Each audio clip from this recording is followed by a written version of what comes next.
I would have recorded this in the gym, but I forgot my lapel mic, so it would have picked up the background music. And then I upload it to Facebook, and it would think I'm trying to bootleg some Taylor Swift song, and it would mute everything. So I'm out here in the vehicle. Finished up my workout for the day. I'm up to about an hour and a half of pretty steady kickboxing now. Remember, we talked about practice, right? Practice, consistency through duration builds momentum, and then that momentum starts to work for you. But that's not the topic of this video. I've always thought that society has, and I think spirituality, I'll just use that word, and also, I was thinking about it, I'm just going to use a kind of a container word here, but religion has a poor understanding of what humility means. It's funny, this is the analogy that come up in my mind. And so just stick with me here, because I like to keep things really practical and mechanical. So you have a ditch that you have to dig, and you can use a shovel and you can dig the ditch, but there's also this backhoe with somebody in the backhoe. So your options are, you can dig the ditch with the shovel, or you can get the guy with the backhoe to dig the ditch. Now, what does this have to do with humility and how I've this has been my experience. We've got it all backwards. You see, you're the guy with the shovel, and then the backhoe with the guy, that is source, universe, God, pick your label. Now, absolutely, that backhoe has a lot more power than I do. But here's where I think we have humility wrong, to be honest, is we feel that if we are being humble, what we're saying is not only that that backhoe has a lot more power than I have, but that I have no power. And I think that we try to be humble, right? We try to have humility because we don't want to be prideful or arrogant or all these other words that go with it. Then I'm all for that.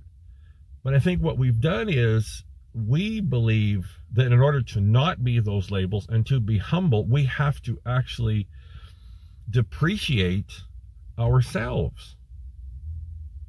And so what we think is being humble is actually depreciating who we are and our power. And here's the thing, right? That backhoe with the guy in it, if you will, is at our disposal. Right? It's a resource that we can use, but that doesn't make us any less powerful. And what I'm finding is that, and I've talked about this, in being that spiritual warrior, is we have to reconnect or connect or nurture that flow of power that flows through us, which actually flows through us, right? It comes from beneath. It's that earth energy. It's that feminine energy. It's that core energy, all these, variety of names that we use. But it comes from the earth. It's that power. Think of the power of the earth. I mean, the elements, right? Think of fire, think of water, wind, right? I mean, it's very powerful.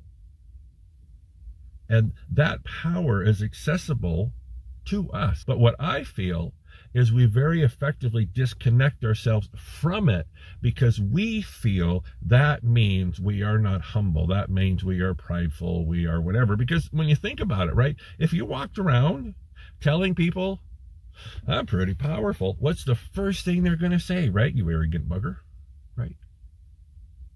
Or doesn't he think he's grand, right? Well, yes, but you see, in our effort, we've been talking, oh, that's bad, right? Don't want to do that. And I agree. If I need to feel powerful from sources out here, then that's what it is. Again, pick your label, arrogance or prideful, or whatever it is, an asshole. If we're trying to get it from out here, absolutely. See, that's the thing. We have to remember that our power does not come from out here. Our power comes through us. It comes from the earth and it comes in through us, and then we direct it.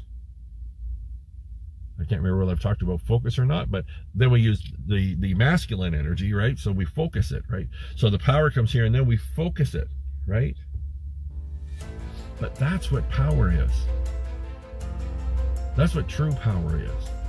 And I think we need to not be so afraid to feel it.